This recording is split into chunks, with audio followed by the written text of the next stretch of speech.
Hello, everybody. My name is Fatemaa Waariithah Ahsan, and I'm a lawyer and founder of No Passport Voice, a charitable organization in Bangladesh. Over the last few weeks, we've brought to you meaningful conversations on NPV's YouTube channel from powerful women who have kept an impact in the society. We've taken part in the global online celebration of the International Literacy Day, speaking about education, literacy, culture. And today, I have a very special and dear guest, and we will speak about education, girl child, and oppression. We have worked together for Refugee Youth Project in London years ago, and since then, I've only seen her excel in her career. She is the chairperson of DHP Foundation, which is a family nonprofit based in Rajasthan, India. She is also the curator of South Asia's largest TEDx event, TEDx Shekhawati, which takes place in a small town in India with attendees from nearby villages and hamlets. Her parallel life is working as a communications consultant in London. She currently blogs on Medium under her name, and her interests are in Islam and feminism. She's born in India, raised in Dubai, and now lives in London with her husband. She has a master's degree from SOAS in media in development. She is a powerful speaker and has many stories to share. So please join me in welcoming my very dear friend, Masarat Daud. Thank you so much, Fatemaa. It is so nice to speak to you. It's been a terribly long time. And it's really great to see you with the organization, the work that you're doing, and really nice to be having this conversation. Thank you. It's indeed my pleasure to have you with us today, and I do know that we share certain kind of connect, and which is so organic. And I'm so happy to share this space with you and have you as our guest. So to begin with, Masarat, I want to ask you. Since you have been into facilitating education and development of women in rural Rajasthan, I want to know from you, what does literacy mean to you? So I started doing this organic education grassroots work in Rajasthan starting about 2009. And I've thought often about this because, a lot of the mantra used to be about education and how education is going to basically solve everything. And with a lot of my encounters, I feel like literacy is not something that exists on its own. I feel like it needs to be in a context, because to me, literacy is really just knowing the technical skills. So literacy is to be able to know your A to Z, for example. But when you see it in the context of education, the connection is that there's something much more deeper that's happening over there. And I think literacy on its own is not enough, but literacy in the context of education is really about giving meaning to our lives. So it's not enough if and this is the thing, when I go into rural places or small towns, I see, especially girls getting really excited that they're able to know the alphabets. But that knowing alphabets is not enough. It is about what do you do with that knowledge. So I think for me, ultimately, literacy is really about knowledge, and it is about finding meaning through it. Yes, I think that's something very powerful that you've said, that knowing the meaning to it. Absolutely. And I think the meaning could be the meaning to life and to actually the true essence of living. That probably what you meant. And I absolutely resonate with you on that. So during this time, online education and ICT, which is information communication technology, have become one of the most important sectors of a state, and it's worldwide. And I believe that you have started IT training long back. So I just wanted to know from you, and if you could please share with us your vision on that. I've always seen technology as a tool. And so, going back in 2009, and so I had created a sort of a little project of mine at the time, and I called it the 8-Day Academy. And the idea behind that was that it was just a very organic thing. It really came from a personal sort of sense of purpose in how can I actually, bring back to the community I've lived outside of India all my life. I moved to Dubai when I was about a year old. And but we've remained so sort of connected to, for example, what I call my village, which is essentially a small town now. And I always used to, when we used to go back for summer holidays, I couldn't take myself out completely from that context, because that's reality as well. I have access to education, health, and infrastructure, and so many opportunities in a way that my own cousins didn't have. So this problem was not something that, I'm trying to save the world by helping other people, but it was really about, at a very, very young age, just sensing the sort of inequality that was organic at the time. And so from that, there was this idea of, you know, to change an entire education system. The systemic change is huge, and it leaves you paralyzed because you think, I possibly cannot change an entire system. And I thought, well, what I could do is complement them with, what people might say vocational courses. But I looked at it as, I don't need to convince people, give up 4 years to go and study, but how can I complement what they're already doing? And tech for me has always been, my bachelor's, for example, has been in IT. And I've always looked at tech as something that really helps improve our lives. And so my first sort of training was with 17 school teachers in a village who never used a computer. And I started off with training them. I think the wider sort of way I look at technology in its role is, people often look at it as an urban and rural divide. I actually think it's more like an analog and digital divide.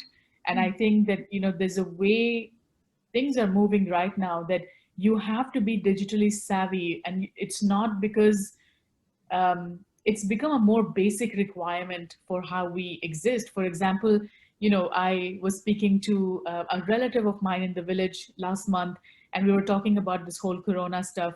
And, in cities like London, we're at our second wave, but sort of in much more inner rural areas, it's only arrived now. And I was speaking to one of my relatives, and I was telling her, because everything is cash based, and I was explaining to her how she needs to now use apps or use bank accounts and what that actually means.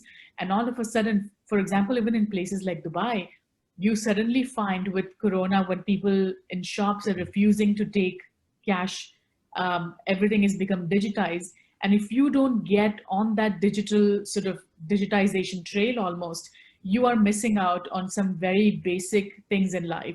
So, what started off as like a good thing to know has actually in these last 10 years become an absolute necessity, that I think needs to be just integrated into the education system as a whole.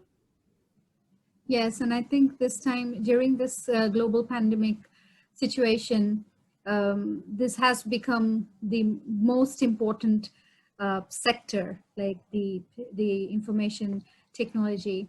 And I also wanted to know, if do you still continue the 8-day academy, or was it a project that ended? Well, I don't do it anymore, and I think it didn't end as much as I would say it has evolved. Mm-hmm. So at that time, it was me kind of on my own with, I think all I had on my mind was that this inequality is not okay. And unfortunately, there was really never anyone there to guide me through it. So a lot of it was, just do your little like charity, show the thing, or there's a woman who's doing something on education, and play that little card and go. And I think it was very difficult to convince, some of the people who were closer to me as well, that this was a much deeper thing. And I think what's happened is it's organically evolved into the foundation that we run, which is our family foundation, DHP Foundation. It's named after my dad, who has also for the last 2 to 3 decades done a lot of work in education.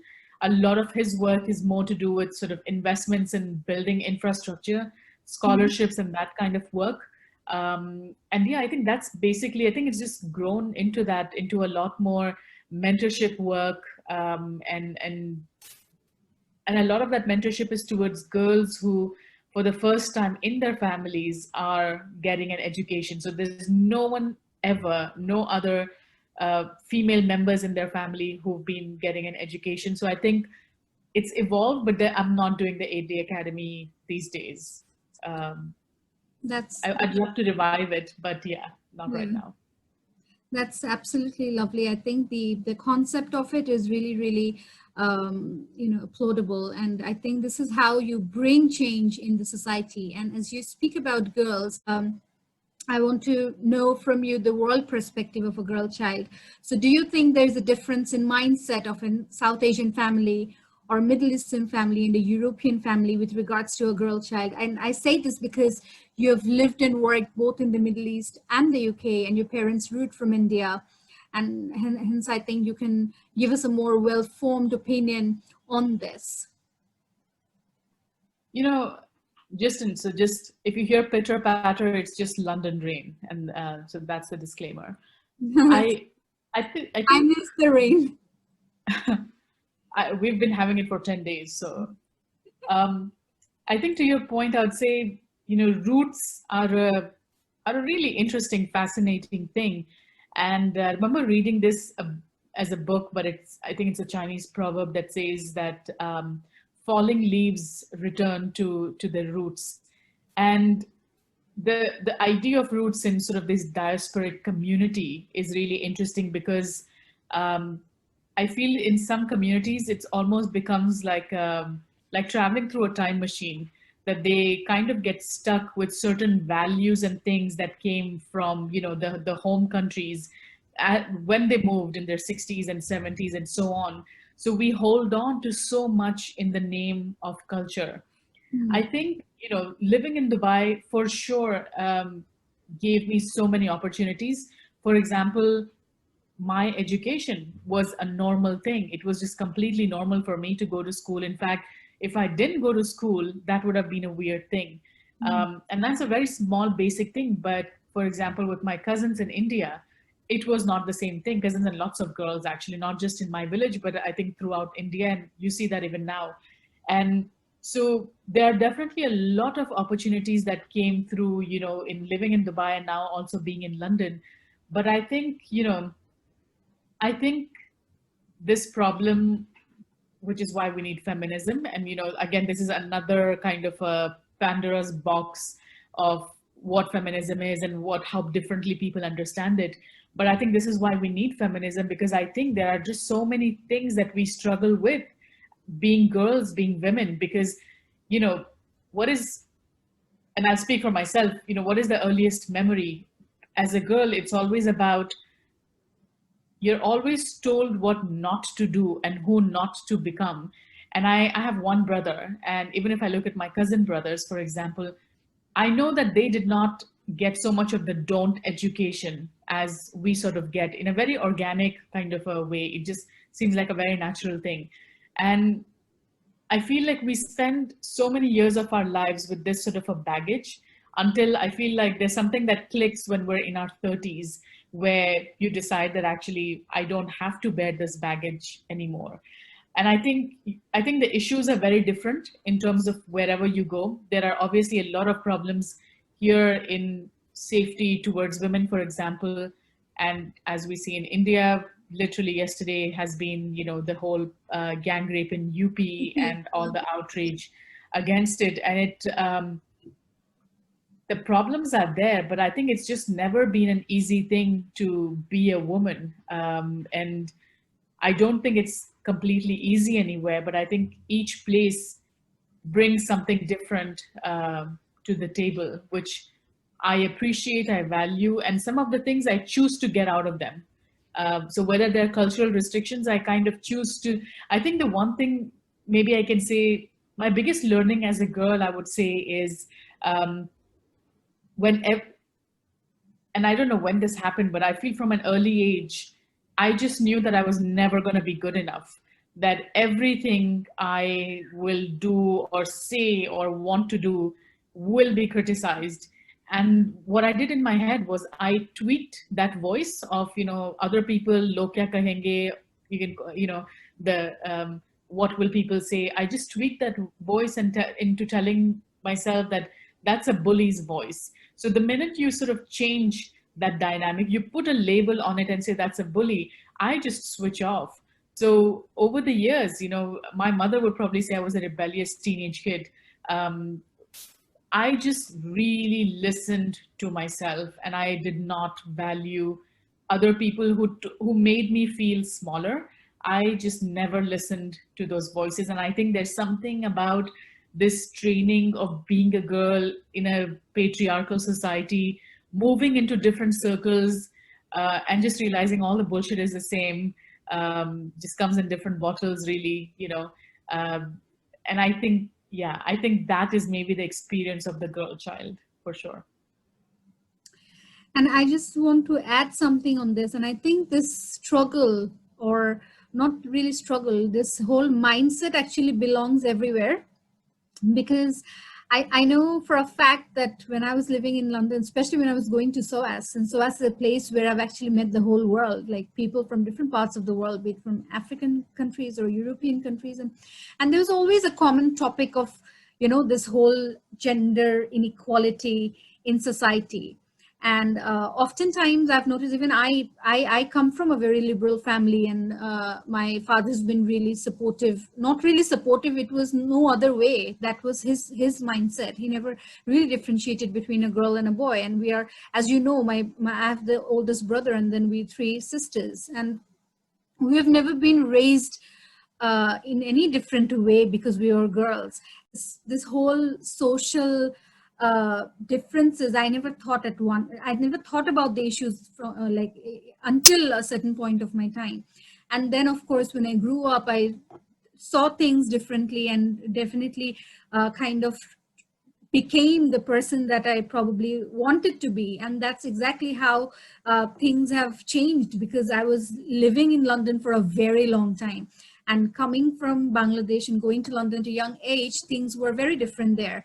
And there were certain small things which actually even was applicable there as well. And then I used to think, oh my God, I used to think these are very, very rural areas problems, but then it exists in the most advanced societies.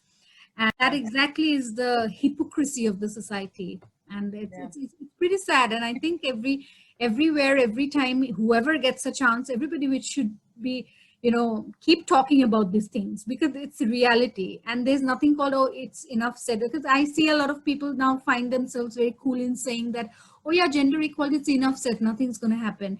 Yeah, nothing's going to happen, but it does work. One day or the other, it will probably work, because I don't think the world will reach gender equality, even will become like probably ghosts, and then there would be no equality. But that doesn't really mean that you stop your rights, or you stop talking about it. Yeah, I think it's a personal, you have to look into your own life. And a lot of it, something very simple, semantics. How do we talk about gender equality in our own lives? So for example, I'll have someone at home, yes, all into like, yes, equality, and like, that's a great ideal, but would probably tell their son, like, stop crying like a girl or something like that. And I said, these are the things, like, don't tell him that. You can tell him maybe something to do with, first of all, this idea of not crying, like, that's another thing, but like, why can't you say like a baby? But why does it have to negate that it's a girl who has to be like this? But also this idea, again, that's another thing of like telling boys not to cry, for example. So there's so much that, forget taking this fight outside to the streets and protesting, but what are you doing in your own house is a very, very important thing. It's a very uncomfortable thing as well, which is why, if you look at just the way things are talked about and media formulates that on social media, we turn everything into sort of tokenistic, slogans and icons and that kind of stuff. And we think that's it. You've got this one like fancy thing to say, and like, people will like put it on t-shirt. Like, for example, I'm big on TikTok these days. I'm absolutely in love with it. And it's just really interesting for me also as a comms point of view, just to see how platforms work. But for example, a lot of diasporic kids will like now suddenly like all this log kya kahenge, and all of these things are like these pop culture things. They'll put on like hoodies and like have mouse pads with log kya kahenge and all of that. But when you see some of the comments on certain videos, they are perpetuating the same thinking. And so you're not any different. Do you know what I mean? So Yeah. it's one thing to be an activist, but one thing is to really start at home. And like, that's a really difficult thing as well.